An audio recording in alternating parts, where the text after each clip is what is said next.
عید الفطر کے حوالے سے ہمیں سی ایم بلوچستان میر عبدالقدوس بزنجو صاحب اور چیف سیکرٹری بلوچستان نے اور سیکرٹری لوکل گورنمنٹ نے ہدایت جاری کی ہے کہ ایک صفائی مہم کا آغاز ہونا چاہیے.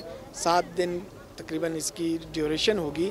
اس میں ہماری کوشش ہوگی جو کنجسٹڈ علاقے ہیں جو ایڈمنسٹریشن کے اندر آتے ہیں ان سب کی پراپر صفائی کریں اور ان کو جو ہیں نالے بھی آئے تھے, کچرا سالڈ ویسٹ بھی آتا ہے اور ان کو ہم انشاءاللہ 7 دن کے اندر انشاءاللہ کور کریں گے تاکہ لوگوں کو عید الفطر کے موقع پہ کوئی دشواری نہ ہو. سر, شہر میں جو ڈمپ کچرے ہیں 7 دن میں وہ اٹھائے جاتے ہیں, کیا میٹروپولیٹن کاملا گلیوں میں جس طرح روٹین کے مطابق کام کر رہا ہوتا ہے کہ 7 دن کے دوران وہاں پر بھی وہ کام کرتا رہے گا؟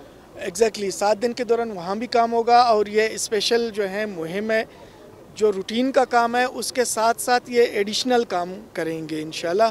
اور باقی آپ کے نوٹس میں ہے, مطلب کوئٹہ میں تھوڑا سا آپ کو فیکٹس بتا دوں کہ کوئٹہ جنریٹ کر رہا ہے اس وقت 1500 ٹن لگ بھگ کے, اور ہماری کیپیسٹی جو HR ہے ہیومن ریسورس پلس ہمارا جو ہے مشینری ہے وہ ان کے پاس 700 ٹن پک کر کے جو ہیں ان کو ڈمپ کرنے کی کیپیسٹی ہے.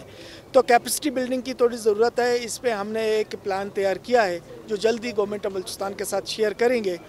کیپیسٹی جیسے بڑھے گی 1500 ٹن اسی دن اگر اٹھائے جا سکیں تو پھر یہ مسائل سامنے نہیں آئیں گے.